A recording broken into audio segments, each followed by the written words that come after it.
父さんエルパレもらっていい？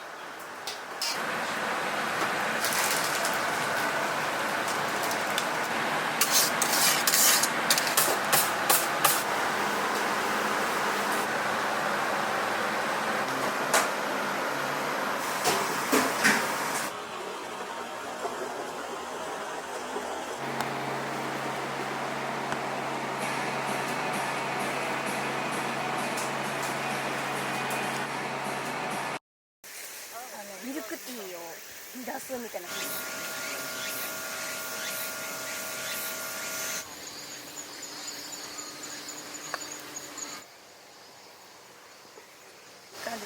ありがとうございます。もう結構色づいてきてますね。僕らが見る視点ってやっぱ農家さんたち植物のプロが見る視点って違うので、僕らが見て作るケーキって多分もう本当にこう決まったラインなんですけど、誰かの意見が入るとちょっとこう視野が広がったケーキになるんですよね。それでやっぱりヒントが得られるので、それでやっぱ農家さんに足運ぶようにしてますね。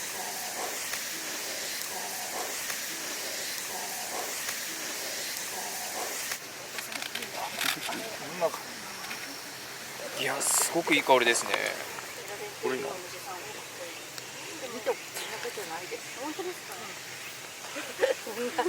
うまいな。あれバゲットあった。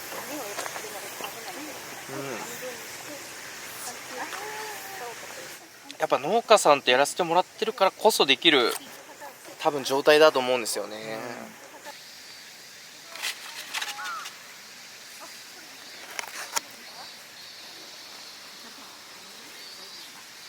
いちじく農家さんは本当に大変で荒れちゃうんですよ皆さん。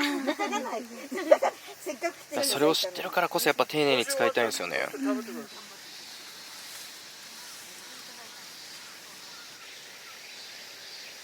ぱこう商売として割り切ることもすごく大事で、それによっていいものもできる方もたくさんいらっしゃるんですけど、純粋にこう農家さんと人対人で仕事してるので思いを大切にしたいなっていうのがあって、古谷さんは本当に美味しいイチジクを作りたいとか、こう美味しいって言ってくれる人に届けたいを優先される方なんで、それでやっぱ人間性だったり思いがあるイチジクだなと感じるので、それをやっぱり使わせていただきたいなっていうのがありますね。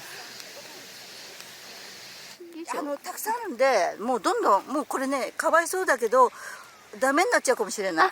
この辺もあるし、なんかす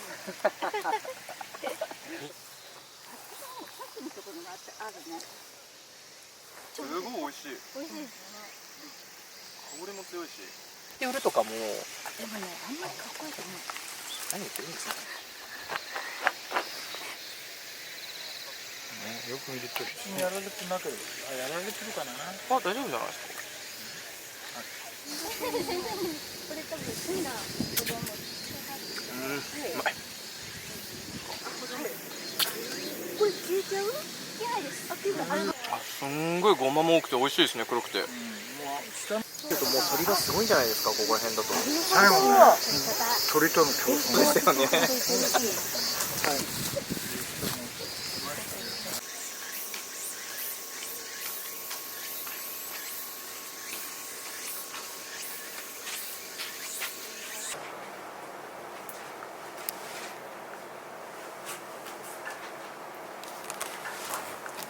朝撮ってるんですけども、これ明日撮った方がいいか今撮った方がいいかって微妙なんです。どの段階で撮るかっていうの。じゃあ明日撮ろうっていうことで次の日まで置いたら、次の日も果熟すぎちゃって。なるほど。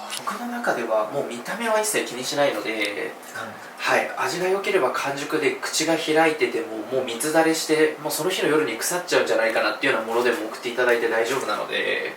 あ、そうなんですか。はい、それをすぐにもうものを見て毎朝レシピを考えているので、決めたレシピにその食材を使うというよりは古谷さんから送っていただいたイチジクを朝見てそれに合わせて毎回ケーキを変えるので。今回すごいいいですね。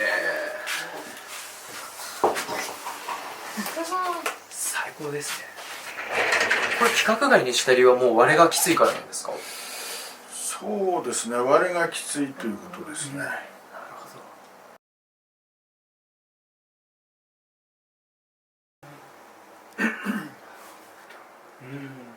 規格外はこう中身を掘り出して、ジャムにしてタルトの中に絞り入れて、でその上にクリーム絞って、あとはこう綺麗なイチジクを飾り付けていって。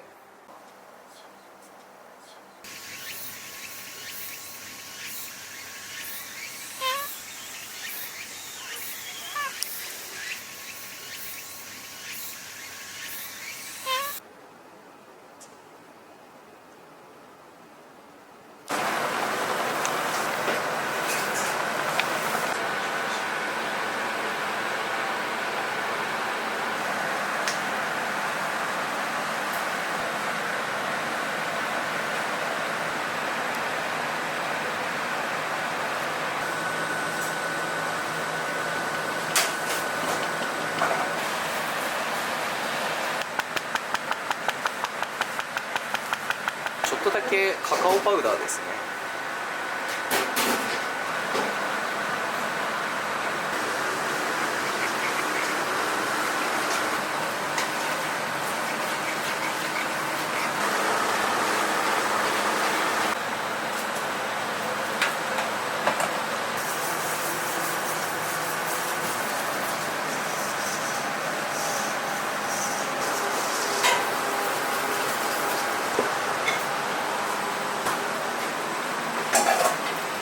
滑らかな口どけを狙った焼き菓子にしていきたいので、あえて配合はクラシックなんですけど、作り方だけちょっとこう個性的にしていこうかなっていうような作り方でやってますね。バターを分離させていきます、わざと。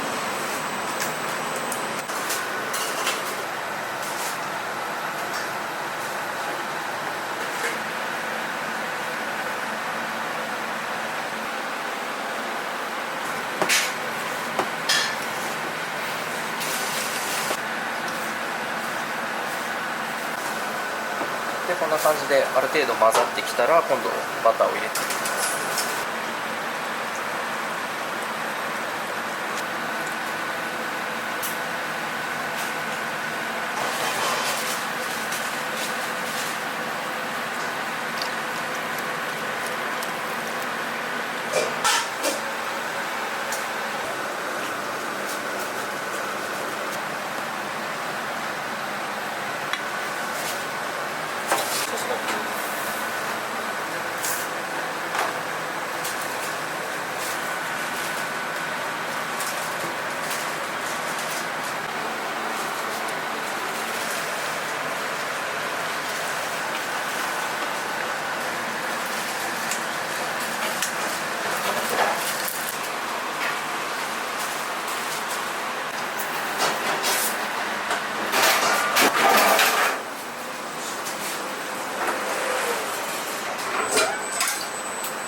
で、ふやかしといったゼラチンですね。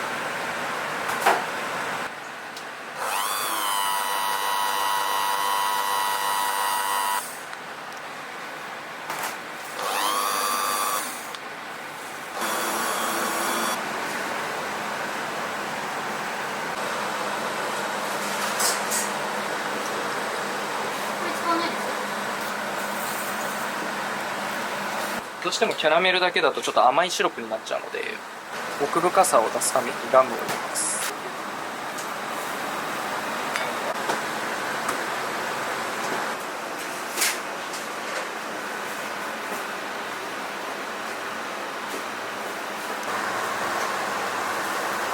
これ冷めてる生地に打ってもあまり入らないんで、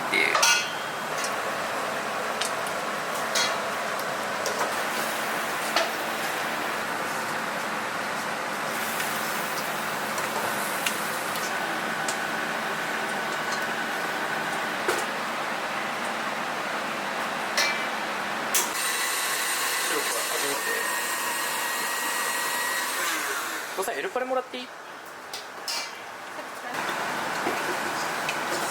そうです。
卵にちょっとバニラを入れてあります。卵黄に。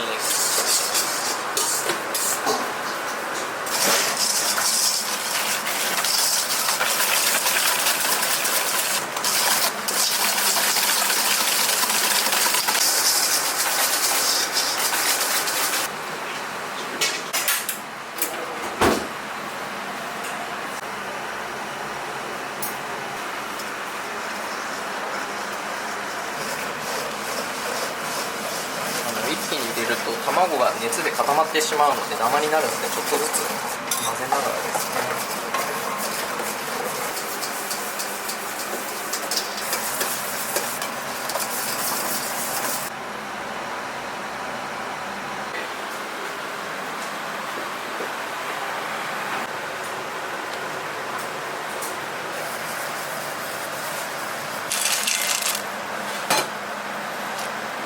だんだんこの泡たちが消えてドロッとしてくるので、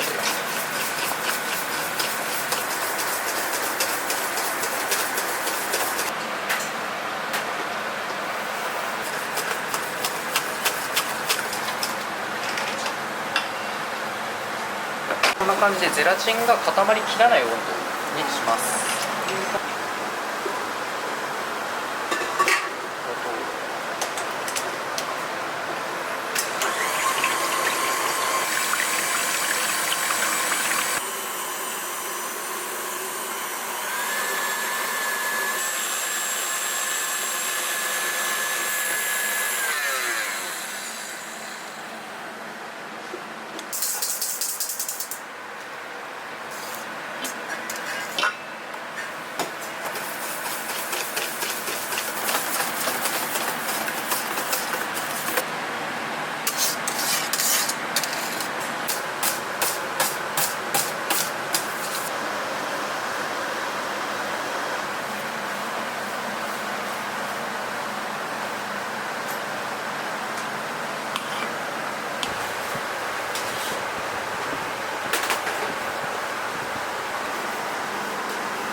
そしたら前へ取りってやつですね。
中にあったなんかこうイチジクの葉の緑とかそういう色合いも意識したかったので、少しだけちょっとピスタチオで緑を。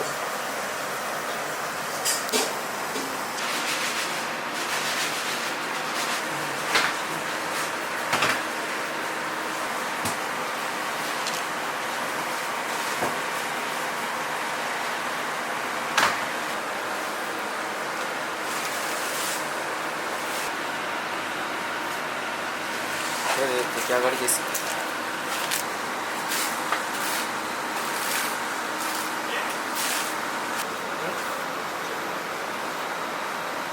しっかり線を